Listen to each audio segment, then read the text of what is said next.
龙得意洋洋地从空中俯冲而下，突然之间，什么东西被从下面扔了上来。龙下意识地伸手接住一看，居然是自己亲弟弟的脑袋。而就在他愣神之时，兔子借着猴的力量，双手持刀一跃跳上高空，将他砍成了两段。龙和他的亲弟弟一样，都成了兔子的傀儡。兄弟俩以另一种形式再次的并肩作战。紧盯着不动声色的牛，虎妹陷入了回忆。他原名香奈江，是学武出身的12家族成员。在打赢史良刘道馆百人战之后，他被推举为下一任史良家的当家候补。师傅问他，对他而言何谓武与道？答：刻苦训练磨练到极致谓之武，正确使用武谓之道。师傅非常满意，将其作为战士派遣上了战场。而他心中所坚持的道，在亲眼见识到战争的残酷后开始崩塌。满眼的废墟与尸骸，人和人真的有必要残杀到这种程度？战场上有必要存在武与道吗？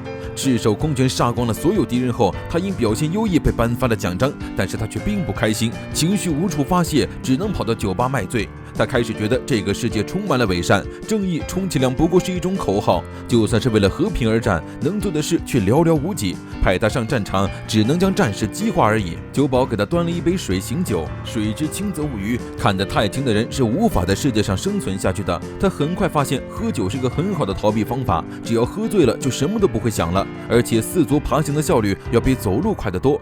无休止的战争中，他渐渐摒弃了人性，成了一个只会杀戮的疯子。只有酒精和血液才能让他忘记现实带来的痛苦。整日醉醺醺疯疯癫癫，却讽刺性的获得了更多称赞和功绩。只有什么都不去想，办事效率才会高。他已经迷失了心中的道，不过只是野兽而已。失望的师傅将他赶出了师门，他也不在乎，只是无休止的醉酒杀戮，不计的思考，忘记了一切，只是单纯的遵循本性，听从命令。他渐渐的开始不明白自己究竟是活着还是死了。即使这样的他，也没想过自己有一天会和尸体战斗，还是已经被砍成4分5裂的尸体。牛和虎妹目前依旧是同盟关系，为了避免兔子带来更多的后援，他们首先要做的就是安全离开目前的特殊局面。为此，牛盯上了龙的上半身背后的容器。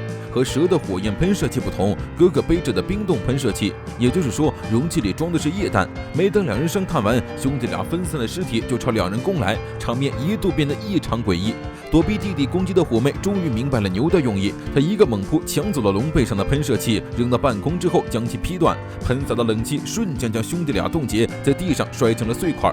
危机解决，虎妹又气冲冲地和牛吵了起来。本来按照约定，现在应该是俩人对战的时刻，不过他们同时都察觉到了战场上另一个人的存在，那就是一直躲在暗处的兔子。三方对决正式开始，在牛和虎妹的联手攻击下，兔子没过一招就被切得4分5裂。如今障碍除尽，两人的终局战斗也该开始了。虎妹之所以如此针对牛，是因为他们之前见过面。就在12大战开始前不久，虎妹又一次醉酒后闯入某个战场，周围埋伏的都是敌军，他觉得麻烦，不愿意搭理。而就在敌军即将动手之际，一道身影从他的身边划过，干净利落地解决了在场的所有敌人。然而温柔地半跪在虎妹面前向他搭话。牛将他错认成了被敌军俘虏的普通小姑娘，一看虎妹还醉着，以为是敌人强行给她灌酒了，安慰了一番后要带她去安全的地方。虎妹也没有否认，只是问牛自己要怎样做才能和他一样保持正确。牛却说自己也没有思考这个问题，如果打算做正确的事，那就立即去做，仅此而已。虎妹心中矛盾不已，她正是因为做不到正确的事才感到痛苦。那份被她刻意遗忘的痛苦，并没有融化在酒精中消失，而是一直折磨着她。所谓正确的事，如果不打算做，是做不到的。人类总是会莫名犯错，然后自然而然地堕入邪恶。当自己察觉之时，早就走上了不归路。与之相反，这个世界上不存在不知不觉的就做了正确事的情况。正确的行为需要正确的意识。如果他因为做不到正确的事而苦恼，那是因为他并不想要去做正确的事。人类迷茫的理由多到数不清，推卸责任，埋怨时代，谴责命运，但他们应该认清事实，不去做正确之事的人并非做不到，而是不想做。所以他无需为了刻意去做正确的事而苦恼。牛背着虎妹离开战场，他无法理解对方说的话，但是他愿意去尝试着理解。将虎妹带到安全的地方后，牛就离开了。两人明明同样身为战士，立场却完全不同。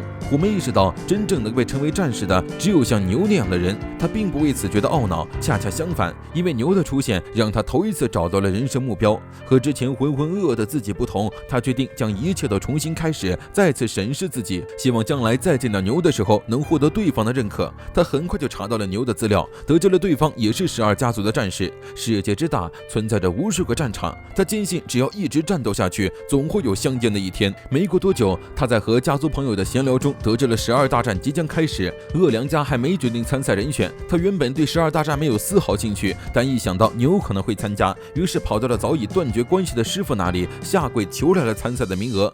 天知道在12大战的会场上看到牛的那一刻他有多开心，但没想到对方却早已经把他忘记了。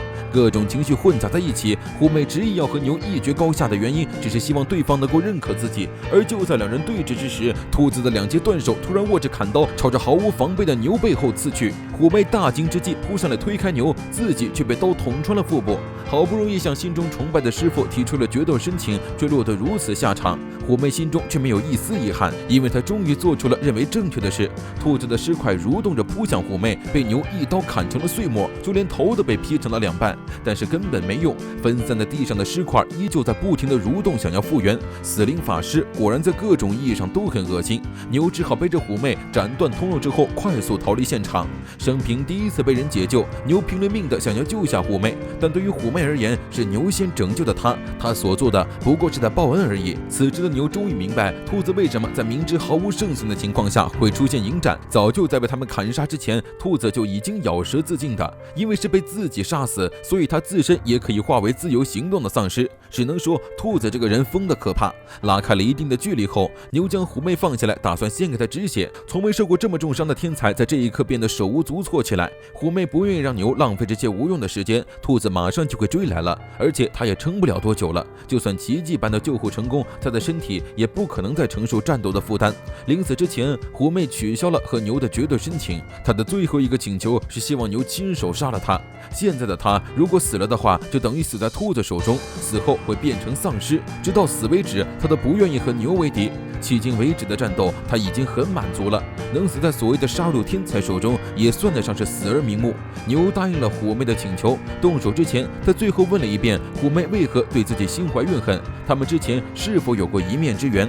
虎妹否认了，她并非怨恨牛，此生也是第一次相见。朝着牛露出一抹心满意足的笑容之后，虎妹就这样死在了牛的刀下。如今12大战的选手只剩下了鼠、牛、兔3人，究竟谁才能获得最后的胜利？